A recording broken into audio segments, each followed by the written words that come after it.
Hey guys, how you doing? So yeah, this is my first video. I'm recording it on my phone because I don't have any fancy equipment, but there you go. So I use this, which is the Klarstein Maischfest, or however you pronounce it. It's probably one of the cheapest all-in-one brewing systems that you can get on the market. It's a pretty good bit of kit, but it does come with a few drawbacks, which I've kind of found through trial and error. However, most of them I've managed to find some sort of way around. The biggest one being it doesn't come with a pump, so I bought a pump. Simple as that. Just this little cheap thing that I bought on Amazon, which, you know, it's alright. It's not the best pump in the world, but it gets the water and the work from A to B. So that's about it, really. One of these is very, very important for one of these, because I found that the temperature reading is quite inaccurate. Otherwise, it kind of, I think the sensor is like around here somewhere, and unless it's been recirculated, obviously, as you all know, the temperature here and the temperature here is massively different, so you need it to recirculate. So yeah, if you are going to get one of these, definitely invest in a pump. At the moment, I'm literally just heating up the water to strike temp, going for about 68 degrees strike temp, which should land me at around 64 degrees mash temp, and then yeah, then I'll mash in. Okay, so yeah, we're up to strike temp. So how we're going to mash in? I'm going for 3.5 kilograms of Marisota and 500 grams of amber today. Just going to keep it a nice simple malt bill, just a nice simple pale ale. Yeah, so let's mash in. I don't think it matters how long you've been brewing beer, there is nothing better than the smell of mashing in. I don't know, maybe it's just me, but I don't think I'll ever get over this smell. I love it. So yeah, mash has started. 65 degrees was exactly where I wanted it, so I changed the strike temp to 69. Yeah, a couple of things I forgot to mention before. I've got an adult to drill a hole in the lid so that I could get this pump going, because before what was happening was, with this particular type of hose, where I was just having it in there with the lid on top, as soon as it got hot, the hose would bend, which would cause issues.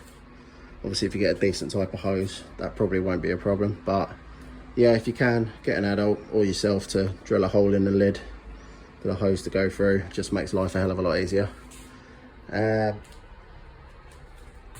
I'm going to give this about 15 minutes, and then I'm going to get the pump going, just so I don't get a stuck mash. It's very, very good to get the pump going on this, because what I found is, so I've got it set to 65, it's now gone down to 64. Even with all this kind of stuff, it tends to lose heat quite quickly with the mash, which is slightly annoying, but there you go. But once it drops down a certain amount of degrees, it will then heat itself back up to get back to the temperature that you've set. But the problem is, even on the lowest heat setting, I find it massively overshoots.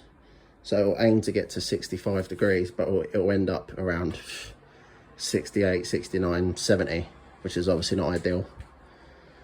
So yeah, for the time being, I'm just going to turn it off so that it doesn't do that. Or in fact, I could just set this a bit lower so that it doesn't reach that temperature before I've had time to turn the pump on. But then yeah, once 15 minutes are up and I've done a pH reading and all that good stuff, turn the pump on, get it recirculating, and then I found that it tends to, it'll still lose heat and it will still heat back up, but it won't massively overshoot. There'll be a couple of degrees fluctuation either side, which I can deal with. So yeah, just top tips. Cool, so yeah, It's been 15 minutes. I've taken the pH reading. It's about where I wanted it. Got the pump recirculating. So now you can't. Can you see? Sort of. I've got it set to 65 degrees. It's currently at 63. So now it's heating up, which now I don't mind it doing because it's going to recirculate and it's not going to massively overshoot like it would before. Look at that work. Look how unclear that work is.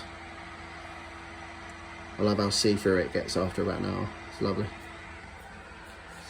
Little things like that pathetically excite me. But yeah, so what else have I got on the go at the moment? I'm just about to start cleaning and sanitising my FE, which is over there. I've got a bog standard bucket, does the job. I've got a large stock pot which I've treated with half a Camden tablet and some AMS, and I've just got that heating up, and that will be the majority of my sparge water. So yeah, that's about it really. Just I'll let that do its thing for an hour and I'll just start sanitizing, which I'm not going to film because it's boring as hell. Cool, so yeah, that's the mash done. Just a bit over an hour because I was busy sorting out the keg as well that the beer's eventually going to go into. But yeah, as you can see, it's a lot clearer. I'm going to check the temp of the sparge water, but I'd imagine that'll be certainly up to around 76 minimum. And yeah, then we'll start sparging. Okay, so right, so yeah, it turns out the sparge water was actually about 92. Serves me right for not keeping an eye on it, so that's a bit annoying. I'll just literally have to add some cold in as well, just to try and cool that bad boy down, because yeah, that's a wee bit hot, isn't it? 92. Yeah, so that's about it for now. So all I've done here is taken the lid off, taken this little ring off, lifted this up, put this back on, and then rested this on top of it. I would strongly suggest that you get a person to help you doing that. I've done it myself this time just because the malt bill was quite low and it wasn't too heavy, but yeah, definitely get some help because it can get quite finicky and it does get damn heavy when it's wet. Yeah, I did it all by myself, so I think I've earned a beer. Okay, so what I actually do now is once that's finished doing the main draining is I transfer it over here. Exactly the same thing, but I just find it a lot easier to sparge when it's lower and nearer to the pot. Yeah, for this bit I did get some help because yeah, that's just a nightmare otherwise. So you don't have to do this, it's just something I choose to do. So yeah. There's this whole debate about squeezing your bag, not squeezing your bag. You know, it's one of those things, you ask 10 home brewers a question, you'll get 11 answers. Where I stand on it, I'm on the fence. So I do squeeze the bag, but literally ever so lightly. I don't wring it to within an inch of its life. I just kind of want a little bit more work, but you know, I don't want to go over the top because people talk about tannins and all that kind of stuff. Although having said that, when I make tea, I actually like it quite tannic and I do squeeze the tea bag to death. So there you go. Everyone's got their personal preference. So yeah, I'll just lightly squeeze that. Just get the last bit of work out of it. While I was doing that, I've got that heating up to boil. Another good little thing with this, again, I don't know if you can see, probably not. I like to set it to 103 degrees, just because that way it keeps a nice rolling boil. Obviously it'll never reach 103. One good thing about this particular system it does maintain an amazing rolling boil. You do get quite a bit of boil off. It's not ridiculous, but yeah, you definitely get some. So I've added an extra 2 litres into my sparge to kind of account for that. And then one day I will actually achieve 23 litres. we're not there yet, but today could be the day. So yeah, that's where we're at for now. I still don't have a beer. I need to correct this. Right, the rest of the work is in the kettle. I was so close, look. I was so close. Next time. Yeah, so now that all the work's in, I've now cranked on the big element. Again, another good thing about this system is it is ridiculously quick to come to boil. Like, the big element is an absolute monster. So it's currently on 73 degrees, but that'll be up to boil in about 5 more seconds. no, not that badly, but yeah, honestly, it is a monster. So yeah, I've now got a few minutes to just work out what hops I'm actually going to stick in it, and then measure them out. Go up to boil. I've already chucked my bittering hops in. I've dropped it back down to the lower element because it was going absolutely apeshit, but as you can see, even with the lower element on, nice rolling boil. Now just wait for my bottle bomb to calm down a little. Yeah, just to add to the mess that I'm making. Yeah, see you soon. Okay, so just coming up to the end of the boil. I've just stuck the immersion chiller in just for the last few minutes, just to sanitize. I'm probably going to let it come to a boil again and then give that a few minutes. It's just cooled it down ever so slightly. But yeah, once it comes to a boil, I'll leave it in there for a few minutes so it'll sterilize it. Here's my very budget little system which I've got going. The one thing I will say about this, as good as it is for heating up, its downside is chilling. It is a bitch to chill, pardon my French. And the immersion chiller that came with it is actually even worse. I've invested in a slightly better one, but I mean, it's still not amazing, and I have to constantly stir it with the chiller while it's chilling. But yeah, it's a battle to get down to 20 degrees, and I normally give up around the 23, 24 degree mark. Yeah, so that's one thing to be aware of if you do get this kit, is I would certainly invest in a better chiller. I'll probably eventually go to a plate chiller or something, but money in it. So for now, I'll just use this. But this is like by far my least favourite part of the brew day. And yeah, it's nearly time. Where are we at? There we go, it's starting to come back to a boil now. So I'll give that a few more minutes just to let that sterilise, and then I'll chuck in the rest of the hops. I don't know whether to chuck them in at 0 degrees or drop it down to 80 and do a hop stand. I don't know. Don't know if it makes that much of a difference in the grand scheme of things. I'm not making a New England IPA or anything like that. I don't know. I might just chuck some in now and then keep an eye on it. As soon as it's 80, I'll chuck some more in. Right. Yeah. So yeah, boil's finished. I've chucked a couple of hops in, yeah, just start chilling now really. I'll probably keep an eye on this, wait till it gets to about 80, chuck the rest in, give it a few minutes, and then finish chilling. But yeah, it just definitely hard work, this bit. And I could use the pump to recirculate the wort to help chilling. The only problem with that is I find, obviously I've put hops in, and where the hose is pretty thin with this, it's only a tiny little pump, it very easily gets blocked with hop debris.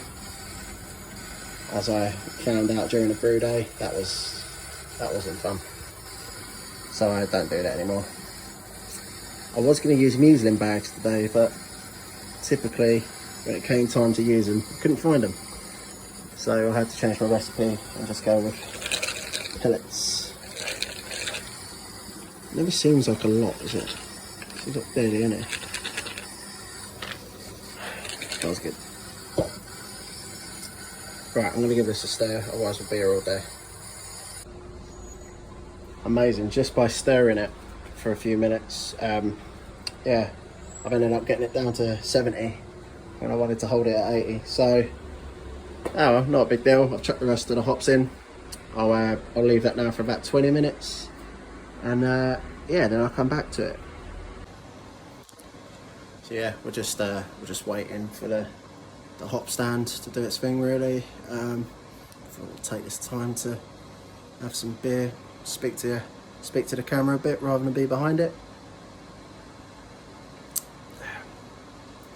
So yeah, as you can probably tell, this is my first time doing one of these videos. I've watched a bunch of BrewTube videos and that in the past, and I've wanted to get involved for a while now, but just a combination of shyness and kind of getting to grips with this equipment that I've currently got just stopped me doing it. Shyness being the main one.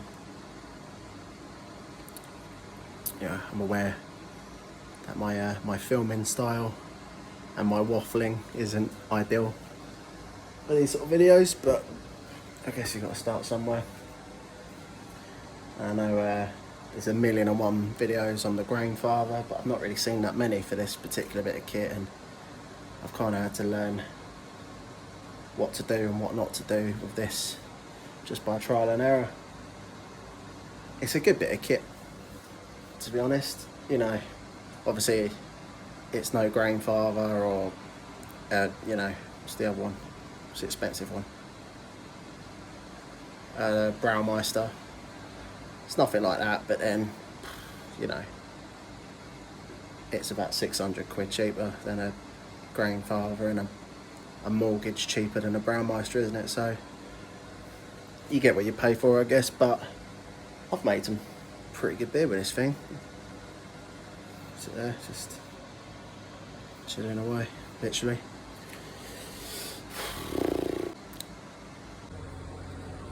Hey guys, we are back after a hell of a lot of stirring.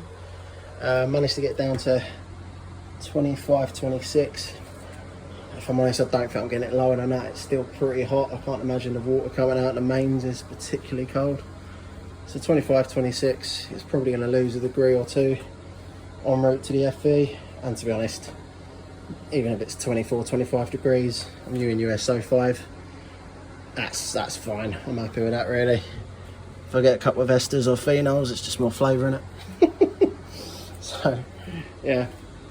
So I've got that. I'll let the brake do its thing and find out what the OG is. Yeah, let's get this bad boy underway. All I've got in there at the moment is Star Sand.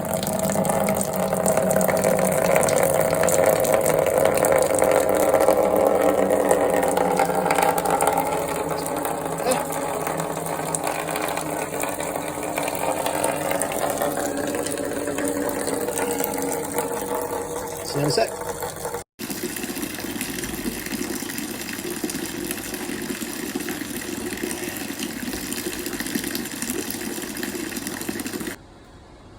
Cool, FV full. I've actually managed to get my 23, actually closer to 24 in it, litres of beer. OG is 1037, so probably one of the weaker beers that I've made, but it wasn't a very big grain bill, and I actually, you know, used a lot more water than I normally would to get the 23 litres, so I'm not terribly shocked. US-05 1037 should end up with a 3.5 to 4% beer, which is what I was after, to be honest. I just want something that's quite easy drinking. So yeah. So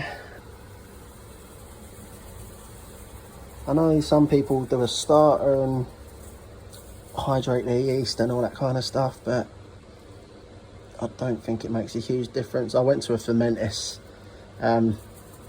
presentation where they showed a lot of stats and statistics and all that kind of thing, which actually showed that literally no difference between hydrating and just chucking in dry. So why make even more work for yourself when you don't need to? That's my motto. Cool, so I'm just going to re-sanitize the lid, stick it on, chuck it away. Das ist alles. Alright guys, well yeah, that was it. That's the end of the brew day. Pitched the yeast, lids on, put it away. Bob's your uncle. I hope that was okay and mildly entertaining. First video, so you know, can only improve really, hopefully. Yeah, thanks for watching and enjoy your weekend.